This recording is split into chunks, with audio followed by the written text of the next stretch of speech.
चलिए, तो लास्ट लोग मोड ऑफ एसेक्सुअल रिप्रोडक्शन का तो टाइप बर्डिंग हम लोग देख लिए, है ना, कि बर्ड निकलता है, वही बर्ड आगे जाकर ग्रो करता है और फिर वो पेरेंट से क्या हो जाता है, डिटैच हो जाता है और फिर वो इंडिविजुअल ग्रो करता है। ठीक है, अब नेक्स्ट जो मोड ऑफ रिप्रोडक्शन है वो किसके बारे में हम लोग पढ़ेंगे, रीजेनरेशन, है ना, इसके बारे में पढ़ेंगे रीजेनरेशन। तो रीजेनरेशन पूरा का पूरा मोड ऑफ एसेक्सुअल रिप्रोडक्शन नहीं आता। टिपिकली देखा जाए, डीपली देखा जाए तो एसेक्सुअल जो मोड है, ये जो रीजनरेशन है वो एसेक्सुअली मोड ऑफ रिप्रोडक्शन में नहीं आएगा। क्यों नहीं आएगा वो तुम लोग को पता चल जाएगा अभी। ठीक है, अब ये रीजनरेशन का मतलब क्या है, रीजनरेट करना। अब हो सकता है कि तुम लोग हमारे क्वेश्चन देगा कि सर रीजनरेशन मतलब रिप्रोडक्शन, तो फिर आप इसको क्यों नहीं बोल रहे हो कि हाँ ये एस रिप्रोडक्शन का मोड है। तो ध्यान देना, इसका बहुत अच्छा एग्जांपल जो लिया जाएगा जनरली एनसीईआरटी बुक में भी है, वो है प्लानेरिया।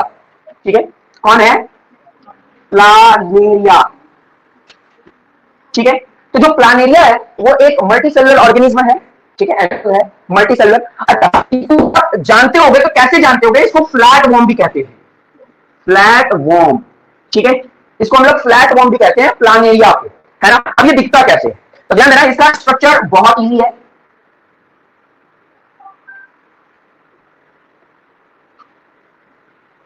ये प्लानेरिया, प्लानेरिया को बात समझ में आया, प्लानेरिया दिखाई देता है और ये भी एसेक्सुअल मोड ऑफ रिप्रोडक्शन करता है। ठीक है, ये एटम है, मुद्दा होता है कि ये अपने आप को मल्टीप्लाई कैसे करता है। लेकिन एक बात ध्यान दें, सबसे इंपॉर्टेंट, ये अपने आप मल्टीप्लाई नहीं कर सकता। तब बोलोगे सर कैसे, सर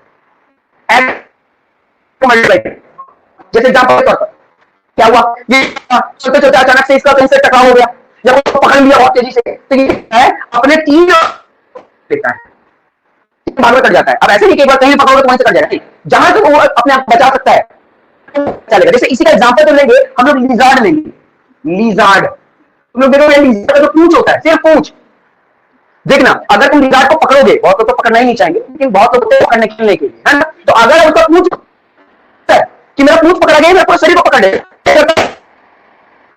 पूंछ को छोड़ देगा और भाग जाएगा। हम लोग सोचते उसका पूंछ काट गया, उसका पूंछ कट गया, मतलब ऐसा होता है, लेकिन कटा नहीं हुआ, और अपना पूंछ, वो भी नहीं हुआ, इसलिए उसका पूंछ हिलता रहेगा कुछ समय के लिए, हिलता रहेगा, पूंछ को फिर से सकता है, रीजनरेशन। अब हमको नहीं पता कि वो रिप्रोडक्शन चैप्टर पढ़ा, तो ये पता है कंपेयर करके मैं बताऊंगा, लेकिन इसमें जो महारत हासिल किया है वो है फ्लैट प्लानेरिया, है ना। अब ये करता क्या है, जब एक्सीडेंट हो जाता है तो ये इसका हेड पार्ट सबको पता है, ये इसका क्या है, स्टोमक पार्ट है, बीच वाला मिडिल पार्ट, और ये इसका टेल है, सबको पता चल रहा है। अब ध्यान देना कि जब ये तीन भाग में बटेगा, ध्यान देना, ये तीन भाग में जब ये टूट जाएगा, ठीक है, तो यहां सिर्फ सर है, यहां सिर्फ स्टमक है, इसका पेट है, और यहां इसका पूंछ है। इसके हर बॉडी पार्ट में स्पेशलाइज्ड सेल्स हैं, स्पेशलाइज्ड सेल्स इसके पास है। ये कॉम्प्लेक्स तो है नहीं, सिंपल ही है, हम लोग तो कॉम्प्लेक्स है ना, ये सिंपल है, लेकिन इसके हर कण के पास, हर बॉडी पार्ट पर, हर जगह इसका जो सेल है ना, वो बहुत ही हाईली स्पेशलाइज्ड है। अब क्या करता है, ये दिखता है कि मेरा सर बना हुआ है, मेरा सर बना हुआ है, मिल करके पेट और पूंछ बना देते हैं। बात समझ में? अब यहां पर इसको देखो तो इसका सिर्फ क्या बना हुआ है, पेट बना हुआ है।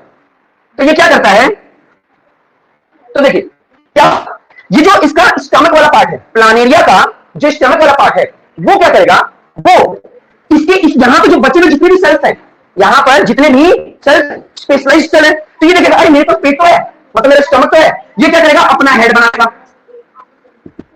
है ना, और ये अपना पूंछ भी बना लेगा। जो पार्ट है वो तो रहने देगा, और जो बचा हुआ पार्ट है ना, इसके पास स्पेशलाइज्ड पार्ट है, वो अपने आप को बना दिया। अब देखो पूंछ वाला क्या करेगा, तो पूंछ में देखिए इसके पास क्या नहीं है, स्टमक यानी पेट नहीं है और हेड नहीं है, तो इसका ये वाला जितने भी सेल्स है ना, ग्रो करके मल्टीप्लाई कर करके क्या करेंगे, पेट बना लेंगे, है ना, और पेट बनाने के बाद ये क्या बना लेंगे, ये इसका हेड बना लेंगे। तो ये जो चीज है, आप देखो एक प्लानेरिया कितने प्लानेट, 3 में हो गया, ये बात तो फैक्ट है, एक प्लानेरिया कितने प्लानेरिया कन्वर्ट हो गया? 3 भाग में कन्वर्ट हो गया, ये बात सबको पता है। लेकिन क्या ये अपने मर्जी से 1 से 3 हुआ? नहीं, ये मजबूरी में हुआ।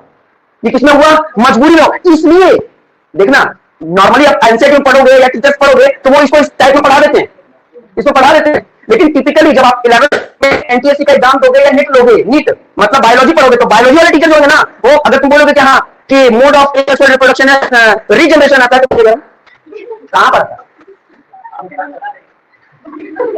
हम तो बता दी सही बात।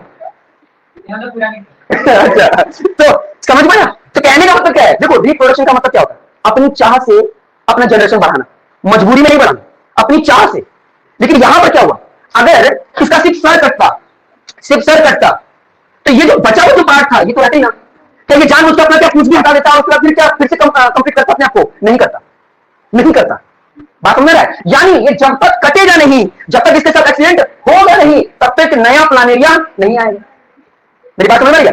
मतलब ये चाहे कि मेरा एक्सीडेंट भी ना हो, मेरे को कोई काटे भी ना, और मैं अपनी जैसे प्लानेरिया को बना दूं, तो क्या वो बना पाएगा? नहीं बना पाएगा। इसलिए ये रिप्रोडक्शन के पार्ट में पूरी तरीके से नहीं लिया जाता, अपने नहीं, बहुत छोटा होता है, बहुत छोटे होते हैं। हाँ, देखो, लोग जनरली पूरा डिफ्यूज फूड खाते हैं। पानी में डिफ्यूज मटेरियल न्यूट्रिएंट्स होता है ना, इनका जो स्किन है ना, वहीं से ये लोग एब्जॉर्ब कर लेते हैं। इनके पास कोई पर्टिकुलर माउथ नहीं होता। बात समझ में आया? वहीं से ये अपने आप को क्या कर लेते हैं? वो ले लेते हैं। बात समझ में आ रहा है कि? तो प्लानेरिया जो फ्लैट वॉर्म है, एकदम चपटा होता है, ये है ना, बहुत छोटा होता है, नेकेड आई से नहीं देखा जा सकता। तो ये जो प्लानेरिया है वो कुछ ऐसा स्ट्रक्चर होता है, और एक्सीडेंट में ऐसा कट गया तो वो अपने आप को मल्टीप्लाई करेगा। अब तुम लोग के मन में क्वेश्चन उठना चाहिए, क्या उठना चाहिए? उठना चाहिए कि सर लिजर्ड का भी तो पूंछ कट जाता है, तो वो जो पूंछ है, वो पूंछ पूरा लिजर्ड क्यों नहीं बना पाता? मन में क्वेश्चन उठता है ना, बहुत अच्छा, उठना चाहिए। तो इसलिए हाँ, हमारे बस हमारे पास आंसर देने के बाद आ रहे तुम्हारे पास, तो ध्यान देना, इसका आंसर ये है। मैं क्या बताया था? मैं ये बताया था कि प्लानेरिया का पूरे बॉडी पार्ट में पूरे ऐसे सेल यानी स्पेशलाइज्ड सेल मौजूद हैं जो पूरे बॉडी को मेक कर सकते हैं। बात समझ में आ रहा है? लेकिन जो लिजर्ड है ना, लिजर्ड के पूंछ में सिर्फ मल्टीप्लाई करने का सेल प्रेजेंट है, लेकिन वो पूरे ऑर्गेनिज्म बना दे, पेट और मुंह बना दे, वैसे सेल प्रेजेंट नहीं है। मतलब यहां पर जो सेल प्रेजेंट है ना, उनके पास इतना ताकत है कि ये स्टोमक और टेल यानी पेट और पूंछ दोनों बना सकते हैं, आंख में बना सकते हैं, पूरा बॉडी पार्ट बना सकते हैं, इनके सेल, हर सेल के पार्ट। लेकिन जो लिजर्ड है, लिजार्ड बना हुआ लेकिन हो जाएगा नहीं, ठीक है? तो लिजर्ड जो है, लिजर्ड का जो पूंछ है, पूंछ के पास पूंछ वाले सेल ही प्रेजेंट है, सिर्फ टेल वाला ही सेल प्रेजेंट है। इसलिए वो क्या करता है कि जो लिजर्ड है, तो ध्यान देना, जो अगर मान लो लिजर्ड का ये थोड़ा होगा इस तरीके से, है ना, इस तरीके से, तो अगर वो उसका पूंछ यहां से अगर कट गया, क्या तुम लोग सोच रहे हो?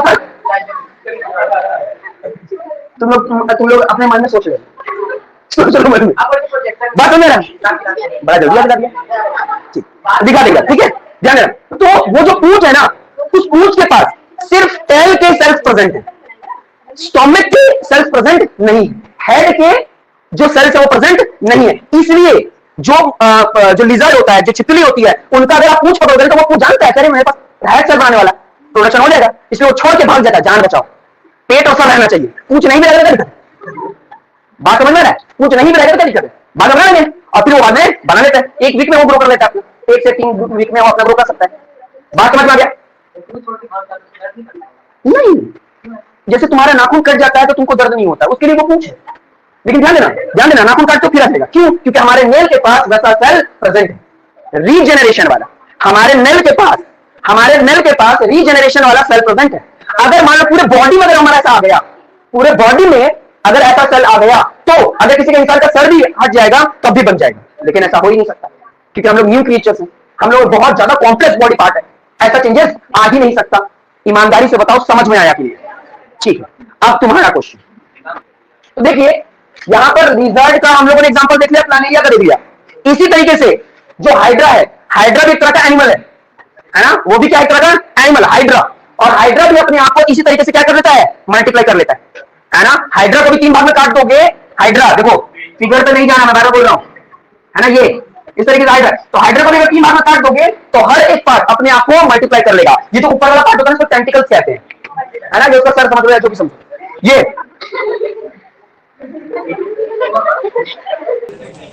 तो देखिए next mode of asexual reproduction क्या है? Spore formation. ध्यान देना, स्पोर फॉर्मेशन जो है वो स्पेशली एक प्लांट होता है जिसको हम लोग क्या बोलते हैं, उस प्लांट का नाम रहता है ब्रेड मोल्ड। ठीक है, तो इसका ब्रेड मोल्ड क्यों नाम रखा वो हम लोग आगे करेंगे। अच्छा, ये असली में क्या है? एक तरह का फंगस है, यानी फंगी है, लेकिन कैसा फंगी है? फंगी का नाम है राइजोपस। राइजोपस फंगी, ये एक तरह का फंगी है। ठीक है, जनरली कैसा कलर का होता है? जनरली एक ग्रीन कलर का होता है। ठीक है, जनरली एक ग्रीन कलर का ये फंगी होता है जनरली। ठीक है, नहीं चलेगा। तो इसको ब्रेड मोल्ड क्यों बोलते हैं और इसका स्ट्रक्चर क्या होता है? ध्यान देना, ये एक तरह का प्लांट है, इस प्लांट को हम लोग क्या बोलते हैं? Bread mould. और ये क्या करता है कि ये जो प्लांट है, ठीक है, तो ये जो ऐसा करके ऐसे निकला रहता है इसका ये पार्ट, ये इसका स्टेम है, और यहाँ पर एक गोल सा इस तरीके से इसका पार्ट बना होता है। ठीक है, और यहाँ पर इसमें ऐसे, तो ये वाला जो पार्ट है, ध्यान देना, ये वाला जो पार्ट है इसको हम लोग स्टेम कहते हैं इसका। ठीक है, क्या कहते हैं? स्टेम, है ना। और ये जिसके सपोर्ट में है, इसको ये वाले पार्ट को जो सपोर्ट में, इसको हम लोग हाइफे कहते हैं। और ये जो बॉल लाइक नोब स्ट्रक्चर है ना, ये इसको हम लोग स्प्रॉन्जियम कहते हैं। क्या बोलते हैं? स्प्रॉन्जियम, या एक को मैं बोला जाए तो स्प्रॉन्जिया। ठीक है, स्प्रॉन्जिया। ठीक है, अब स्प्रॉन्जिया के अंदर मिनट ऑफ स्पोर्स होते हैं। अच्छा, मिनट ऑफ स्पोर्स का मतलब क्या हुआ? छोटे छोटे स्पोर होते हैं, बहुत सारे छोटे छोटे क्या होते हैं? स्पोर होते हैं। अब ध्यान देना, जब इनकी तादाद बढ़ती जाती है, तो ये बहुत ज्यादा होने के बाद फट जाते हैं।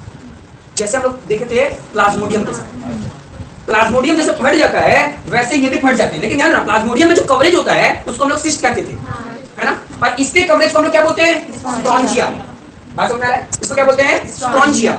अब जैसे ये फटता है ना, तो ये स्पोर बाहर आने लग जाते हैं, छोटे छोटे स्पोर। अब अगर ये स्पोर को फेवरेबल कंडीशन मिल जाएगा तो ये जमीन पर गिर के फिर से एक नया अपना ये पार्ट बना लेंगे, ब्रेड मोल्ड बना लेंगे। और अगर ये नहीं गिर पाए तो ध्यान देना, इनका जो जन्म होता है वो कुछ इस तरीके से होता है कि आप ब्रेड देखे होगे, ब्रेड, है ना, तो ब्रेड के ऊपर देखना हरा हरा कलर का ना कुछ फंगस जैसा लगता है, फंगस जैसा, यही है वो, यही है उसका फेवरेबल कंडीशन। इसलिए इसका नाम भी क्या रख दिया गया? Bread mould. बात समझ में आया? मतलब आप जो ब्रेड खाते हो, ब्रेड, है ना, ब्रेड जो दो तरह का ब्रेड आता है, आप देखोगे, है ना, पूरा ब्राउन ब्रेड और एक व्हाइट ब्रेड। तो उस ब्रेड को आप नहीं खाओ, है ना, एक ब्रेड को आप रख दो, लेकिन एयर के कांटेक्ट में, एयर के कांटेक्ट मतलब क्या है? जैसे उड़ रहे हैं, बहुत छोटे छोटे उड़ रहे हैं एक जगह से एक प्लेस से दूसरी प्लेस, तो वो क्या करते हैं कि वो आपके ब्रेड पर आकर गिर जाते हैं। और अगर उनका एक मटेरियल भी आ गया तो वो क्या करेंगे? अपने आप को वैसे ही मल्टीप्लाई कर देंगे। नहीं, बात समझ रहा है? ये गिरने के बाद उनको वो फेवरेबल कंडीशन मिल जाता है ना। और अगर जमीन पे गिरे तो कोई डंप एरिया होगा, जहां गीला वाला एरिया होगा, तो वहां पर ये लोग स्टेम के जैसा फिर से बड़े होते हैं। बात समझ में आ रहा है? और ये जब ब्रश करते हैं तो इनका जो स्पोर होता है ना बहुत दूर दूर जा सकता है। जैसे कैसे आप लोग पढ़े हुए 9th क्लास में कि जब आप छींकते हो तो आपका जो छींक का ड्रॉपलेट है वो 2-2 मीटर तक जा सकता है। 2 मीटर, ठीक है, उतने दूर तक जा सकता है, 2 मीटर तक। बात समझ में आ रहा है? तो ये लोग का जो स्पोर जब फटते हैं ये लोग, तो ये लोग बहुत दूर चले जाते हैं और एयर इससे क्या करता है? कैरियर का काम करता है, इसको ए प्लेस से बी प्लेस तक पहुंचा देता है। और ये ज्यादातर ब्रेड में रह करके ब्रेड के साथ बहुत अच्छे तरीके से रिएक्ट कर जाते हैं। और देखना, ब्रेड में जो कलर आ रहा है, मतलब वो जो फंगस है वो यही। अगर ब्रेड में ये लोग नहीं लगे तो ये लोग को जमीन मिल गया, अगर, है ना, कोई जमीन मिल गया इनको, तो यहाँ पर बोला फिर से ऐसे ग्रो कर जाएंगे।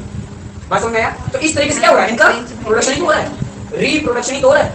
बात समझ में आ रहा है कि नहीं? बात समझ में आया? ठीक, एक बार देख लो जल्दी से। हाँ, चलिए नेक्स्ट जो अगर हम लोग देखें मोड ऑफ एसेक्सुअल रिप्रोडक्शन है, अभी तक हम लोग जितना भी पढ़े वो हद से ज्यादा प्लांट में भी हो सकता है, एनिमल भी हो सकता है। लेकिन जो ये हमारा जो 6th नंबर का मोड ऑफ एसेक्सुअल रिप्रोडक्शन है वो सिर्फ और सिर्फ प्लांट में होता है, ये एनिमल में नहीं हो सकता, ये एनिमल में नहीं हो सकता। कौन? Vegetative propagation. अब ये वेजिटेटिव प्रोपागेशन जो है वो कैसे काम करता है या क्या है वो हम लोग समझते हैं। तो देखो, सबसे पहले समझना होगा क्या कि मान लो कि ये लैंड है और इस लैंड में हम लोगों ने एक, मान लो फूल है, ठीक है, मैं बार बार बोल रहा हूँ, पिक्चर को नहीं हंसेगा, ठीक है। अब सिंपल सी बात है कि ये अगर मैं प्लांट की बात करूं, ठीक है, तो ये वाला जो पार्ट है वो क्या है? फ्लावर। फ्लावर है, बात समझ पा रहे हैं? अच्छा, ये इसका क्या है? ये इसका स्टेम है, ये इसका क्या होगा? रूट्स होगा, ठीक है। और पत्ते, ये क्या हो गया इसका? लीफ हो गया। मेरी बात को ध्यान समझ लो। तो जब इंट्रोडक्शन वाला क्लास पढ़ा रहा था मैं तुम लोगों को, तो तुम लोगों को पता होगा कि इंट्रोडक्शन वाले क्लास में तुम लोगों को मैं गैमेट्स के बारे में बताया, और गैमेट्स के बारे में बताया था कि हम लोग में क्या होता है, जर्म सेल होते हैं, यानी सेक्स सेल्स। मतलब सेक्स सेल्स मतलब कि सेक्स ऑर्गन बनाते हैं, और ये सेक्स ऑर्गन ही रिस्पांसिबल है न्यू प्रोजेनी को लाने के लिए। मतलब जैसे हमारे बॉडी में रेस्पिरेटरी ऑर्गन का काम है सांस का लेना, सांस का छोड़ना, है ना। हार्ट का काम, हार्ट एक ऑर्गन है, उसका काम है कि ब्लड को पंप करना, बात समझ आ रहा है। किडनी का काम है जो भी वेस्टफुल मटेरियल्स उसको एक्सक्रीट करना। उसी तरीके से हमारे बॉडी में ना बोन्स होते हैं, है ना। फीमेल के बोन्स और मेल के बोन्स, दोनों के बोन्स अलग होते हैं, वो हम लोग आगे वाले चैप्टर में पढ़ेंगे, है ना। और ये दोनों बोन्स का काम क्या होता है? इन दोनों बोन्स का काम ये होता है न्यू प्रोजेनी को लाना।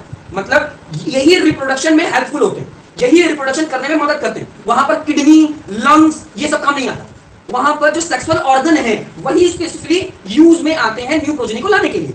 सिमिलरली प्लांट में अगर एक नया पेड़ लाना है तो नया पेड़ को लाने के लिए फ्लावर काम करता है। तो इस फ्लावर को ना हम लोग रिप्रोडक्टिव पार्ट कहते हैं, क्योंकि यही रिस्पॉन्सिबल है नए पार्ट को लाने के।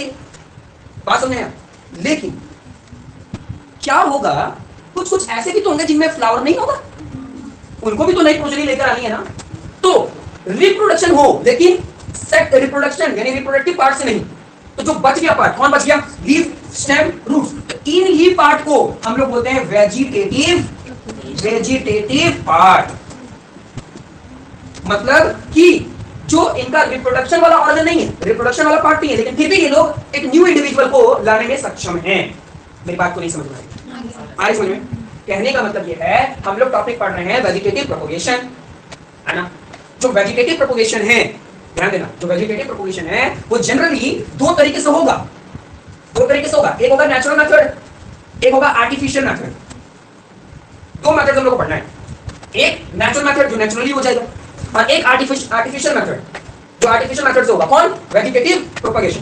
बात समझ में आ रहा है? तो ये वाला जो पार्ट है ना, ये है नेचुरल मेथड में आता है। तो मैं तुम लोग पहले ये बताया कि वेजिटेटिव पार्ट होते क्या है। तो प्लांट का वेजिटेटिव पार्ट कौन होता है? वेजिटेटिव पार्ट वो पार्ट होता है जो डायरेक्ट उसके पास रिप्रोडक्टिव पार्ट नहीं है, रिप्रोडक्शन में डायरेक्ट पार्टिसिपेट नहीं करता। जैसे फ्लावर, पूरे प्लांट का फ्लावर वाला जो पार्ट है वही न्यू प्रोजेनी को लाने के लिए, नया पेड़ को लाने के लिए, नए पौधे को लाने के लिए रिस्पॉन्सिबल है। बात समझ आ रहा है? जैसे ह्यूमंस में या जितने भी एनिमल्स में हर बॉडी ऑर्गन बना हुआ है, तो वैसे एक ऑर्गन ऐसा बना हुआ है जो सिर्फ न्यू यंग वन को लाने के लिए है, उसके अलावा उसका और कोई काम नहीं। बात समझ में आ रहा है? तो उसी तरीके से प्लांट में ये फ्लावर जो है वो रिप्रोडक्टिव पार्ट है, और फ्लावर को छोड़ करके जो पार्ट बचा, वो पार्ट भी क्या ला सकता है? न्यू प्रोजेनी, मतलब न्यू प्लांट को। इसलिए उसको रिप्रोडक्टिव बोल नहीं सकते, क्योंकि वो रिप्रोडक्टिव तो है नहीं, इसमें उसको क्या बोल देते हैं? Vegetative part. यानी ये सब क्या है? Vegetative part. और ये सिर्फ प्लांट में होता है। मतलब अगर कोई पूछे कि ह्यूमन का वेजिटेटिव पार्ट क्या है, तो पहले आंसर बोलना कि एनिमल में नहीं होते, सिर्फ इसमें होते हैं प्लांट, एनिमल में नहीं होते। यानी प्लांट में जनरली ये तीन तरह के वेजिटेटिव पार्ट होते हैं। कुछ होते हैं रूट, कुछ होते हैं स्टेम, और कुछ होता है लीफ। बात समझ पा रहे हैं? अब एग्जांपल देता हूं मैं, पहले एग्जांपल किसका? स्टेम का, है ना। स्टेम, तो स्टेम का बहुत अच्छा एग्जांपल है पोटैटो, है ना। पोटैटो सभी लोग जानते हैं, पोटैटो आलू, है ना। तो कभी आलू को देखना, आलू क्या है? आलू एक तरह का स्टेम है। तुम लोगों को पता होना चाहिए, क्लास 4 5 में साइंस में पढ़े होंगे कि आलू जो आप खाते हो वो पेड़ का क्या खा रहे हो आप? वो स्टेम खा रहे हो आप। वो पेड़ का आप स्टेम मतलब तना खा रहे हो, वो पेड़ का तना है आलू। आलू का चालू बेटा कहाँ गए थे? ठीक है, पेड़ के स्टेम में सो रहे थे, है ना। तो जो पोटैटो है, अच्छा पोटैटो को देखोगे तो ऐसा मानो पोटैटो, ठीक है, इसमें कुछ डिप्रेशन बने होते हैं, है ना, डिप्रेशन बने। तो इस डिप्रेशन को हम लोग आई कहते हैं। हाँ, अब ये फोटो खींचेंगे अपने आंख से, लेकिन आंख होता है इनका। आप कभी गौर करना कि ये जो आंख होता है कुछ समय बाद, जब ये जो आलू है ना कुछ पुराना हो जाएगा, इसमें छोटे छोटे बर्ड्स निकलने लगते हैं। ये बर्ड्स निकलने लग जाते हैं। अगर यही बर्ड्स को आप निकाल करके जमीन पर लगा दो, फिर से आलू निकल आएगा, तो देखो आखिर क्या हम लोग रिप्रोडक्टिव पार्ट यानी फ्लावर को यूज किए? नहीं। हम लोगों ने किसका यूज किया? हम लोगों ने स्टेम का यूज किया। स्टेम से जो बर्ड निकला उसको निकाले और उसको क्या कर दिया? जमीन में लगा दिया। बात अलग है कि हमारी मम्मी लोग क्या करती है, उसको छील कर फेंक देती है, लेकिन जो किसान लोग हैं ना, वो देखते हैं जब आलू बहुत दिन का हो जाता है, जब उसमें बर्ड्स निकलने लग जाते हैं, तो वो बर्ड्स को यूज कर लेते हैं। जमीन में डाल देते हैं और जमीन डालने के बाद वहीं से फिर से और भी आलू का ग्रुप निकल जाता है। बात समझ रहा है? तो यही से इनका जनरेशन हो। बात समझ पा रहे हैं? अच्छा, अगर मैं लीफ का एग्जांपल दूं तो लीफ का बहुत अच्छा एग्जांपल है ब्रायोफाइलम। ब्रायोफाइलम है ना, आपके एनसीईआरटी बुक में देखो ध्यान से, ये तो एनसीईआरटी देखो, ये वही जगह खोलता है, ये देखो, ये ब्रायोफाइलम, मैं अपने यहां दिखा देता हूं, ये जो फिगर है ना, ये ब्रायोफाइलम है ना। ये कैसा प्लांट है दिख रहा है ना, ये ब्रायोफाइलम, ठीक है, ब्रायोफाइलम। तो ब्रायोफाइलम क्या करता है कि इसका जो पत्ता होता है ना, ये तो पत्ता है इसका, मैं यहां बना रहा हूं,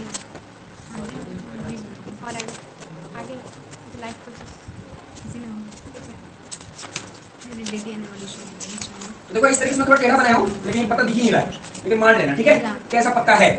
तो जो ब्रायोफाइलम है, एग्जांपल याद रखना है ना, जो ब्रायोफाइलम है, ध्यान देना, इसके पत्ते में ऐसा जो डिप्रेशन बना हुआ है, ये डिप्रेशन है, ये डिप्रेशन, इस डिप्रेशन में ही एक और पत्ता का जन्म लग जाता है। सिर्फ डिप्रेशन में होगा, एक बात ध्यान देना, सिर्फ डिप्रेशन में, मिड या बीच वाले पार्ट में नहीं होगा, सिर्फ उसके किनारे किनारे जो छोर होगा वो भी सिर्फ किनारा में, समझ रहा है, वहीं से और एक पत्ता निकलने लगेगा। अब क्या होगा, अगर वो पत्ता जमीन पे गिरे, अब तो ये बूढ़ा हो गया है ना, ये बूढ़ा हो गया, बूढ़ा होने के बाद ये पत्ता क्या होगा, इस पेड़ से डिटैच हो जाएगा, डिटैच होकर ये जमीन पे गिर गया, जमीन पे गिर गया, वो मान लो हवा पानी के कारण क्या हुआ कि जितने मिट्टी है ना वो इस पत्ते के ऊपर आ गए, है ना, ये बड़ा वाला पत्ता मर चुका है, लेकिन ये पत्ता नन्हा मुन्ना है ना, उसको फेवरेबल कंडीशन मिल जाता है, फिर ये यहीं से ग्रो कर जाता है, फिर वो प्लांट बना लेता है। मेरी बात समझ आई? अगर कोई पत्ता, जैसे जनरली मान लो, ध्यान देना, जब ये बूढ़े हो जाते हैं ना, तभी समझ लीजिए बूढ़े हो रहे हैं और ये भी जवानी में, एक तरह से बच्चे से अभी यंग हो रहा है, अगर ये डिटैच होकर जमीन पे गिर गया, लेकिन अगर इसको क्या ना मिले, इसको उसको सॉइल ना मिले, इसको सीमेंट मिल जाए तो मर जाएगा, ये भी मर जाएगा। लेकिन अगर इसको सॉइल मिल जाएगा, सॉइल में वाटर मिल जाएगा, उसके ऊपर ये उसको फेवरेबल कंडीशन मिल जाएगा, समझ लो, है ना, तो ये फिर से क्या कर जाएगा, ग्रो कर जाएगा। बात समझ में आ रहा है? बात समझ में आ रहा है?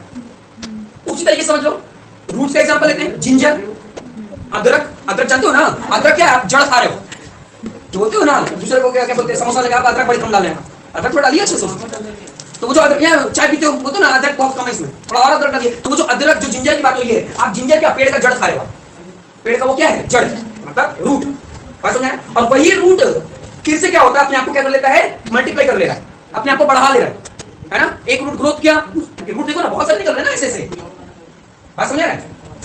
लेकिन सारे रूट्स अपने आप को उस तरीके से न्यू में कन्वर्ट नहीं कर पाते। बात समझ में आ रहा है कि नहीं? बात समझ आ रहा है? तो बहुत सारे प्लांट्स होते हैं वो अपने ही वेजिटेटिव पार्ट से ग्रो कर जाते हैं, वेजिटेटिव पार्ट से, उनको फ्लावर की जरूरत नहीं, उनको फ्लावर की जरूरत नहीं है, बिना फ्लावर के भी वो लोग अपने न्यू यंग वन को ला देते हैं। बोलो समझ में आया कि नहीं आया? नफीसा तुम्हें समझ में आया? Yes sir. चलिए पढ़ लीजिए जल्दी से।